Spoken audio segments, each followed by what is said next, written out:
If you clicked on this video, it's because something inside you awakened that desire to put on a pair of sneakers and hit the asphalt, the park, or the treadmill. Maybe you want to improve your health, lose a few pounds, or simply prove to yourself that you can complete your first 5 kilometers without feeling like your heart is going to jump out of your mouth.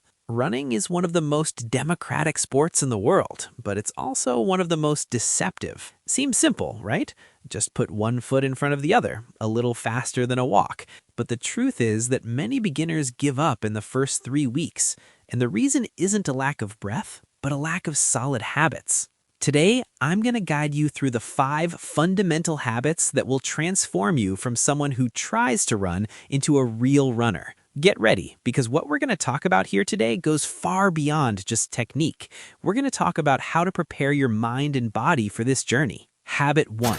The priority of consistency over intensity. Often, the beginner arrives with sky-high motivation. They watch a marathon on TV, see an influencer running on Instagram, and decide, tomorrow I'm going to run 10 kilometers. They go, they suffer, they stay in pain for a week, and they never come back. The first habit you need to internalize is that in running, slow and steady wins the race. Literally, consistency is the foundation of everything. It's much better to run 2 kilometers 3 times a week than to try to run 7 kilometers once a month. Your body needs time to adapt. It's not just your lungs that are learning to breathe better. Your bones, tendons, and ligaments are being subjected to an impact they didn't know before. The golden rule for the habit of consistency is what we call the 10% progression. Never increase your weekly running volume by more than 10% from one week to the next. If you ran 10 kilometers in total last week, this week the safe limit is 11 kilometers. This might seem like little to those who are anxious, but it's what will keep you away from physical therapy clinics. Another crucial point within this habit is the run-walk method. Don't be ashamed to walk. Interspersing 3 minutes of light running with 1 minute of brisk walking is one of the smartest strategies to build endurance without exhausting the nervous system. Over time, these walking intervals naturally decrease until, without realizing it, you'll be running for 30 straight minutes with a smile on your face. Habit 2. Learning to listen to your own body. The warning sign. This habit is perhaps the hardest to develop because we live in a culture that glorifies no pain, no gain. Let me tell you something. In running for beginners, if there is acute pain, there is no gain. There is injury. There's a huge difference between the discomfort of fatigue and the pain of a physical problem. Fatigue is that slight muscle burn, heavy breathing, that urge to stop that comes from the mind. Injury pain is localized, acute, usually in joints like knees, ankles, or hips. The habit of listening to the body means knowing when it's time to push a little more and when it's time to take off the sneakers and rest. Rest is not the absence of training. It is an integral part of training. It's during sleep and on days off that your muscle fibers rebuild and get stronger. If you run every day without rest, you aren't giving time for this reconstruction to happen. The result? Overtraining and demotivation. But look how interesting. While you learn to listen to your body's pain signals, there is a scientific shortcut so that you feel less discomfort and run much faster. The biggest mistake beginners make is thinking that running fast is synonymous with pushing harder. The science of biomechanics shows that real speed comes from technical efficiency, not raw effort. If you want to stop fighting the asphalt and start using your body like a perfectly calibrated machine, I've prepared the definitive guide, the ebook, The 25% Speed Blueprint. In it, I show you how to transform your tendons into natural springs that recover up to 70% of each impact, allowing you to run faster, for longer, and with much less risk of injury. It's a practical 8-week plan to revolutionize your running through posture and movement economy. The link to download is right below in the description. Don't run raw, run smart. Now, back to our essential habits. Habit 4. The right equipment. Simplify, but don't neglect. You don't need a high-end GPS watch that costs the price of a motorcycle, nor the compression shirt that promises to make you fly. But there's one item you cannot neglect: your sneakers. The habit of investing in the right equipment starts with choosing footwear suitable for your gait type, and especially for the impact of running. Don't run with those gym shoes with flat soles or the All-Stars you use for walking around. Running generates an impact of up to 3 times your body weight in each stride. A sneaker with the correct cushioning protects your joints and prevents problems like shin splints, that terrible pain in the front of the shin that haunts 9 out of 10 beginners. Besides sneakers, think about your socks. It might seem like a silly detail, but the habit of using sports-specific socks that transport sweat away prevents blisters that can ruin your training week. And here's a golden tip: don't wear cotton clothes.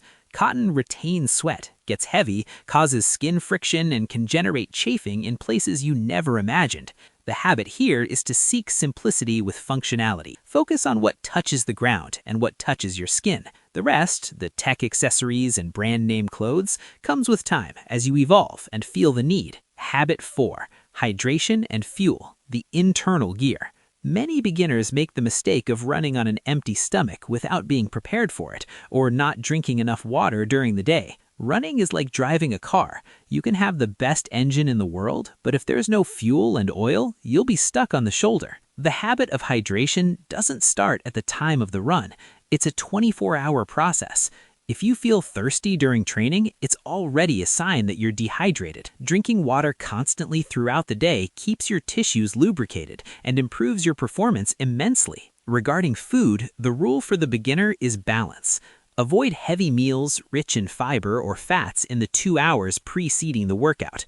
You don't want your blood concentrated in your stomach doing heavy digestion while your legs need oxygen. An easily absorbed carbohydrate like a banana or toast is usually enough to give you energy without causing gastric discomfort. Post-workout is also sacred.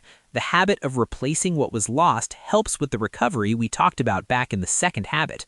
A mix of carbohydrates to replenish energy and proteins to rebuild muscles is the perfect combo. Treat your body like a high-precision machine, and it will respond accordingly. Habit 5. Long-term mindset and zero comparison. Finally, the most important habit of all is the mental one. We live in the age of comparison.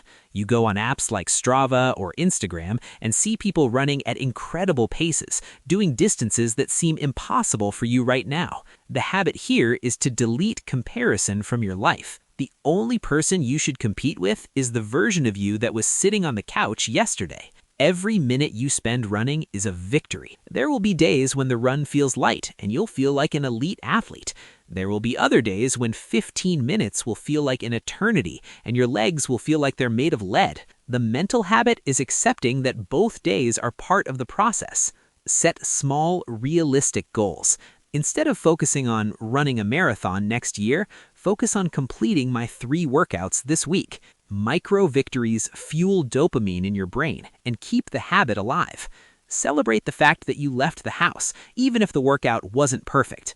Discipline is doing what needs to be done even when motivation decides not to show up. Remember, running is not just about the kilometers recorded on the watch. It's about the person you become while covering those kilometers. It's about resilience, about learning to deal with discomfort, and about discovering that you are much stronger than you imagined. The next step. We've reached the end of our journey today, but your running journey is just beginning. These 5 habits, consistency, listening to your body, functional equipment, correct nutrition, and a strong mindset are the pillars that will sustain you. Don't try to implement everything perfectly all at once.